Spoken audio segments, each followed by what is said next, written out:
দুইটা কানে ছিদ্র নাই না, এই পাশে দুইটা কানের কিন্তু ছিদ্র নাই। আমি দেশবাসীর কাছে হাত জোড় করে অনুরোধ করে বলতেছি, এমনকি ঠাকুরগাঁওবাসীর কাছে অনুরোধ করে। আপনি আমাকে ফোন করছিলেন না? ভাই অনেকদিন ধরে আপনাকে ফোন দিচ্ছি ভাই, কিন্তু আপনি ফোনে রিপ্লাই দিচ্ছেন না ভাই। আপনি যে অনেকদিন পর আসলেন ভাই।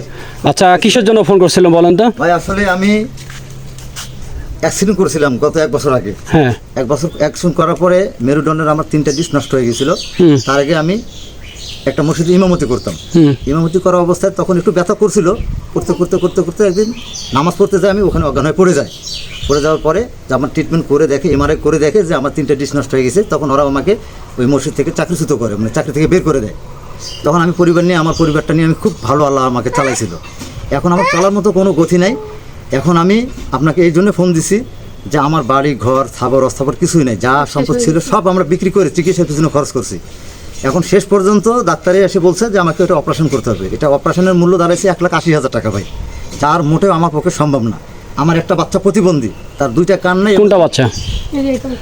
দেখি দেখান তো, কান নাই। হ্যাঁ, 2টা কানে নেই। সেটা অপারেশন করা দরকার। আগে কথা বলতে পারতো, এখন কথা বলতে পারে না। এখন কথা বলতে ওই কানটা নাকি? ওই কানটা 2টা কানে নাই, কানের কোনো ছিদ্র নেই। আমি একটু আমার চিকিৎসার জন্য আমার ওয়াইফ ডাক্তার দেখাতে পারেনি। আমরা মাসের ভেতর 20 দিন খাইলে 10 দিন খাইতে পারি না, কেন আমি লাঠি নিয়ে কোথাও যাইতে পারি না, কারো কাছে সাহায্য চাইতে পারি না। কারণ আপনাকে ডাকার একটাই উদ্দেশ্য যে আমার ভাই, আমি আপনাকে যেহেতু চিনছি, জানছি যে আমার ভাইয়ের দ্বারা আমার একটা উপকার হবে, এই জন্য ডাকছি। যে সেটা হচ্ছে যে আমার এই অপারেশন করতে যে 1,60,000 টাকা লাগবে, এই টাকাটা আমি ম্যানেজ করতে পারতেছি না ভাই। এই টাকাটা ম্যানেজ করতে পারলে আমার অপারেশনটা হইলেই আমি আগের মতো স্বাভাবিক জীবনে ফিরে আসতে পারবো, আমার বাচ্চা কাচ্চাগুলোকে মানুষ করতে পারবো। আমার বড় মেয়েটাকে হাফেজে ভর্তি করে দিছি, ওর বেতনও ঠিক মতো দিতে পারি না ভাই। এই যে আচ্ছা আচ্ছা, তাহলে যেটা আপনার মানে অ্যাক্সিডেন্ট আপনার এই অবস্থা হয়েছে নাকি? অ্যাক্সিডেন্ট অবস্থা। আচ্ছা, আপনি মনে হয় ওই যে শফিক ভাইয়ের কাছে গেছিলেন? হ্যাঁ, আমি শফিক ভাইয়ের কাছে গেছিলাম। শফিক ভাই ওখান থেকে কত টাকা দিয়েছিল আপনাকে? আমাকে 30,000 টাকা দিয়েছিল। 30,000 টাকা দিয়েছে টোটাল? ও আচ্ছা, আপনাদের তাহলে বাসা কোথায় তাহলে? আমাদের অরিজিনাল বাসা দিনাজপুরে, এখন আমরা ঠাকুরগাঁওয়ের বাসিন্দা। এখানে ঠাকুরা কতদিন থেকে থাকেন? 4 বছর। 4 বছর। দিনাজপুরে আপনাদের কি আত্মীয় স্বজন, বাবা মা, জমি জায়গা এরকম কিছু নেই? কিচ্ছু নেই। যদি বলেন যে একটা জায়গা, একটা পা ফেলাবো, সেই জায়গাটাও নেই। একটা শতাংশ আমাদের জায়গা নেই। যা ছিল সব আমরা শেষ করে চিকিৎসার জন্য খরচ করে ফেলেছি। আচ্ছা, তাহলে এখন আপনার মানে আপনার জন্য কি করতে পারি? আপনি কিসের জন্য আমাকে আসতে বলছেন? এখন আমার বাচ্চা দুটার মুখের দিকে তাকায়া আমার দেশবাসী এবং কি আমার দেশে যারা আছে, বিদেশে যারা আসে, যারা ঠাকুরগাঁও যারা আছে, তারা সবার কাছে আমার অনুরোধ থাকলো, আমাকে হয় 10টা টাকা দেখ, তাহলে আমার একটা ভিডিওটাকে করে শেয়ার করে দেখ।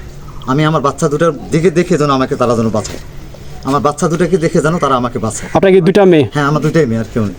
দুইটা আমার জায়গা জমি কিছু নেই, যে ভাঙ্গা বাড়িতে থাকতেছি, মানুষের বাড়ি। এই বাসাতে থাকেন? হ্যাঁ, এই বাটা এটা একটা মানুষের বাড়ি, ভাঙ্গা বাড়ি, এটা থাকতে দিছে, এখানে থাকতেছি। এই বাসাটা কি অন্যের বাসা? অন্যের বাসা, হ্যাঁ, গোয়ালপাড়া। এই মালিকের নাম হচ্ছে গোয়ালপাড়া শাহজাহানের বাসা। এই শাহজাহান দয়া করে থাকতেছি, ওনার বাড়ি থাকতেছি। হয় এই ভিডিওটা ভাই আপনার দেশবাসীর কাছে আমার একটাই অনুরোধ, প্রবাসীবাসীদের কাছে আমার একটাই অনুরোধ, হয় আমাকে 10টা টাকা দেন, নাহলে আমার এই ভিডিওটা পর্যাপ্ত পরিমাণ আপনারা শেয়ার করেন। আমার বাচ্চা দুটার মুখের দেখে আপনারা এই ভিডিওটা আমাকে শেয়ার করে দেন, নাহলে আমাকে 10টা টাকা দেন। আমরা টাকা দিয়ে যেন আমি চিকিৎসা হয়ে আমি আবার স্বাভাবিক জীবনে ফিরে আসতে চাই ভাই। প্রিয় বন্ধুরা, আসসালামু আলাইকুম। আপনারা সম্পূর্ণ কথা শুনলেন, যে বিষয়ে উনি আমাকে বারবার ফোন করছে। আসলে আমি এই বিষয়গুলো নিয়ে ভিডিও করি না, আমি হচ্ছে সড়ক নিয়ে কাজ করি। তো উনি আমার ভিডিও দেখার পর মনে আমার নাম্বার পাইছেন, তাই না? উনি আমাকে এইভাবে ডাকছে যে আপনার যে যতটুকু পারেন ওনার পরিবারটার জন্য, চিকিৎসার জন্য 10-20 টাকা দিয়ে আপনার সহযোগিতা করেন। আপনার কি বিকাশ বা নগদ নাম্বার আছে? বিকাশ নাম্বার আছে ভাই। বলেন দেখি, আর নাম্বারটা আপনি নিজের মুখে বলেন। 01960730342।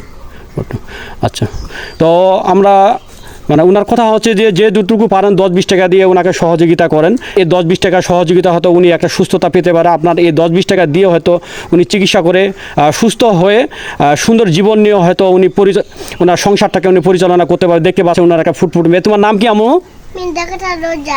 জাগাতা রোজা। আচ্ছা, তুমি কি স্কুলে ভর্তি হয়েছ? মাদ্রাসায় ভর্তি হয়েছ? মাদ্রাসা। দেখো কি সুন্দর একটা ফুটফুটে একটা মামুনি। আর আরেকটা দেখতে পাচ্ছেন, ওটা ছোট, উনি আবার কিন্তু প্রতিবন্ধী। দেখেন কানের কিন্তু ছিদ্র নাই, 2টা কানের ছিদ্র নাই না, এই পাশে 2টা কানের কিন্তু ছিদ্র নাই। তো সবাইকে অনুরোধ করছি এই ভিডিওটা প্রচুর পরিমাণ শেয়ার করার জন্য, এবং কি ঠাকুরগাঁওবাসী, আমাদের দেশ ও দেশের বাইরে যারা আছেন, যে যতটুকু পারেন 10-20 টাকা দিয়ে ওনার বিকাশ নাম্বার দেওয়া হবে, বিকাশ নগদ নাম্বার দেওয়া হবে, আপনারা আপনি সহযোগিতা করবেন যেন আপনার এই 10-20 টাকা দিয়ে যেন উনি চিকিৎসা করে সুন্দর একটা জীবনযাপন যেন উনি যেন করতে পারে, তার পরিবারটাকে নিয়ে যেন পরিচালনা করতে পারে। ঠিক আছে ভাই, আর কিছু? আমি দেশবাসীর কাছে হাত জোড় করে অনুরোধ করে বলতেছি, এমনকি ঠাকুরগাঁওবাসীর কাছে অনুরোধ করে বলতেছি, আপনারা আমার পাশে একটু দাঁড়ান, আমাকে একটু সহযোগিতা করেন, আপনাদের সহযোগিতা দিয়ে যেন আমি চিকিৎসায় ভালো হতে পারি, আল্লাহ যেন আমাকে ভালো করে দেয়, এইটুকুই আপনাদের কাছে আমি অনুরোধ রাখলাম। আসসালামু আলাইকুম। একটাই চাওয়া যে আমার পরিবারটার দিকে তাকায় সবাই, আমার বাচ্চা দুটার মুখের দিকে তাকায়, আমার বাচ্চা দুটার ভবিষ্যতের দিকে তাকায়, আমার সবাই একটু সহযোগিতা করে, এটাই চাওয়া।